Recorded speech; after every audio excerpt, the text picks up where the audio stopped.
Hello, welcome to episode 36 of my Around the Kent Coast adventure. Here we are just the other side of Hythe Ranges.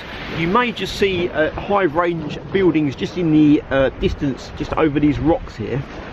So we're kind of getting along now on our adventure. We're on episode 36.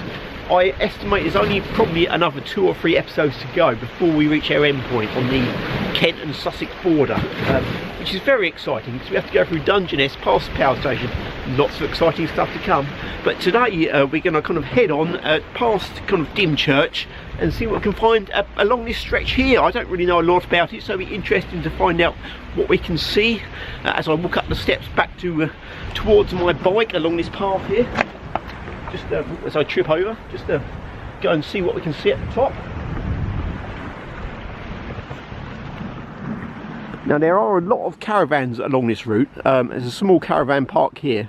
I believe there's some larger caravan parks kind of going on the right as we go across. But you can see the kind of end of Hythe Ranges just in front of me. There's an old fort that signifies the end of it. I'm not sure what that once was, probably some old battlements. But very exciting. Right, let's get on the bike and see what we can find on today's adventure.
Just come out of Dymchurch.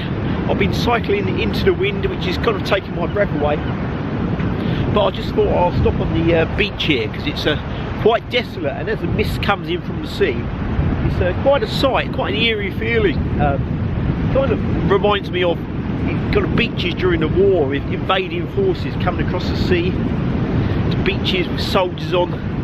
Anyway, I'll pan around and let me know what you think.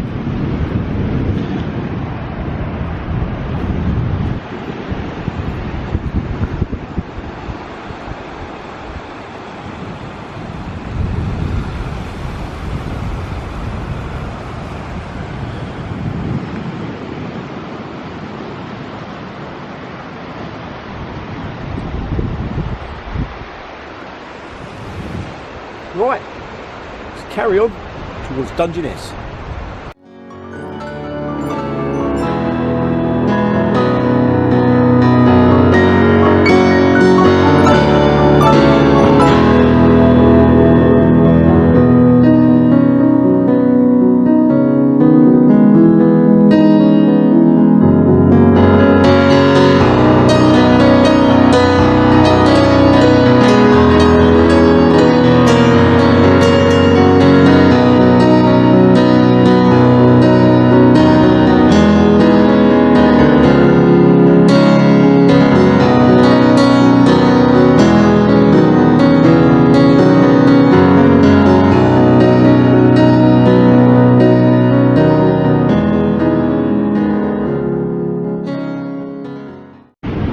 A lot of the route today is kind of along a concrete kind of promenade, and in fact all of the route I'm cycling today seems to be along this promenade, which is quite nice, but it does get a little bit boring after a while, so I thought I'd just go for a walk along the beach because it is quite empty and desolate. It's really nice.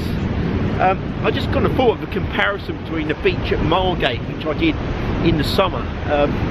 Now on this beach you literally couldn't move for kind of tourists, very popular with people coming down from London, and it's just really my nightmare is that kind of beach where it's full of people. You can't really enjoy it at all.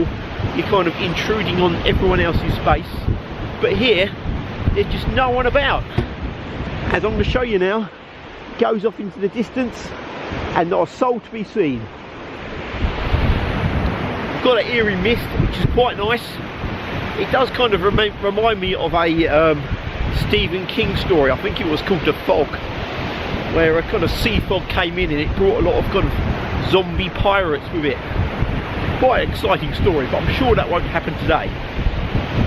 Anyway, it's really nice to be walking along the beach here. I think we should go and find my bike again and see if we can get off this promenade.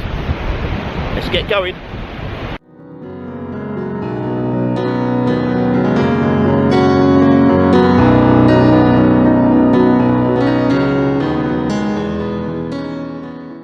So we're a bit further along the coast. We've kind of lost the promenade and we're on this kind of single concrete track now, which is a little bit better because we get a view of both sides.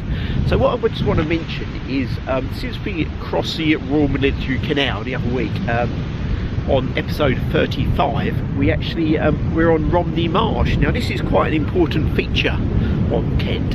It's just out this way, as I'll show you now. This is actually Littlestone Golf Club ahead of us, but the marshes kind of go out. It's quite a historic and geographical important part of Kent. So let's go and have a closer look at that now.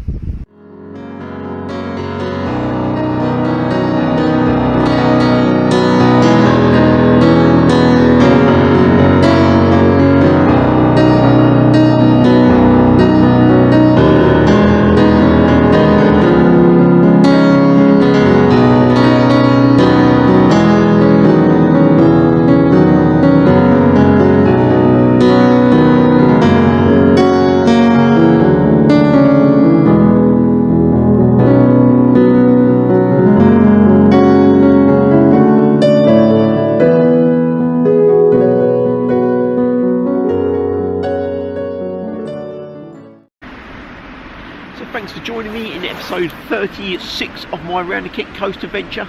We've just reached Littlestone-on-sea, which is just kind of over in that direction. I won't talk about it too much this week. I'll probably save that to next episode.